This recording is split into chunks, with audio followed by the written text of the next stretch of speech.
The observer effect is my favorite scientific fact, or whatever you call it, because of how it directly feeds into the fact that we have the power to manifest our lives, and we do in every moment. And everything that we see is a direct result of everything that we don't see. Everything we see is the not version of something else, but of something that does definitely exist. We just need to observe it and choose it, and then that can be our lived reality. So the observer effect states that an atom changes behavior under observation, but I read today that apparently it's not that the atom itself is changing behavior, it's that it's choosing behavior, in the sense that you looking at the atom results in the atom doing a thing, whereas when you weren't looking at it, it's as if the atom was doing nothing and everything at the same time. You know, like the cat in the box. I've forgotten what the name of that one is called, but how a cat in a box with a lid on it, the box has a cat and doesn't have the cat at the same time.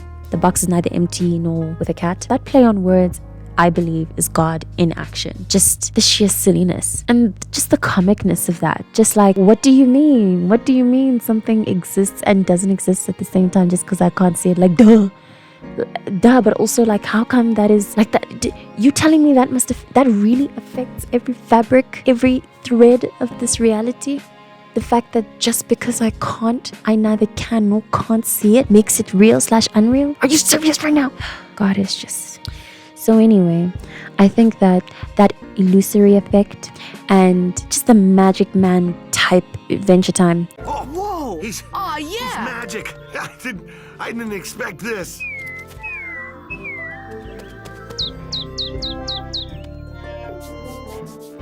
Magic. Away!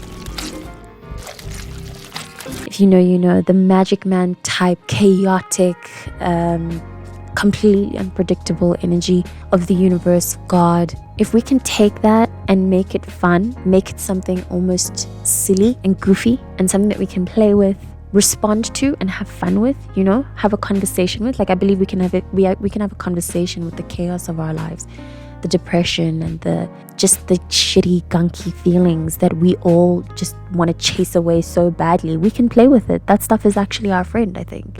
We're actually meant to play with it. We're meant to interact with it as almost something separate from us, as its own kind of like other thing that can show us more about ourselves. So how I like to play with my mental illness is I like to, and I think this has been written about all over the internet now, but I don't know if we like actively talk about it and showcase an example of what it is to experience this, and to be aware of your triggers, be aware of the things that make you sad, anxious, etc., and take note of it. Take note of what that says about you, what is trying to communicate about some hidden part of you. So I, for example, when I'm especially low, I tend to get triggered by joy and like silliness, goofiness, big smiles. When they're from adults, I tend to be triggered by like innocence, purity, all that good stuff. I see it embodied in someone, and I always turn to, when I'm in that state, I always first turn to assuming that person's either probably trying to manipulate me, or you're lying to yourself and you're trying to gaslight yourself. You're trying to gaslight yourself into thinking that you're not as depressed as me, period.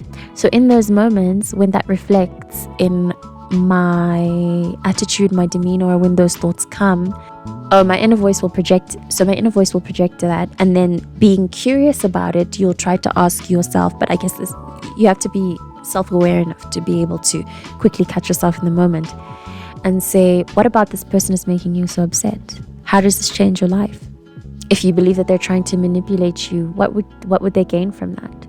Why would you think they're trying to do that to you? How come? Why? How? And just constantly repeat those how, what, why, etc. questions lovingly. I struggle to do it with love.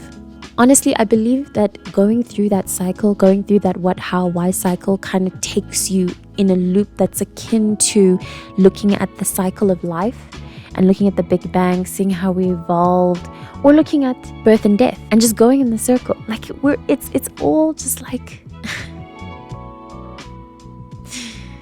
yeah, God really did it, you know? God really said, hey, I'm bored.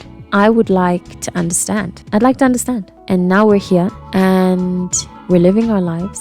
We're seeing genocide. We're seeing fire. We're seeing prices increase. Governments crook us in front of our salads. People come international superstars overnight. Like, I don't think it can be stressed enough that what we saw Tyler do, is a big deal. We're really seeing things left, right, and center right now. We're seeing things left, right, and center.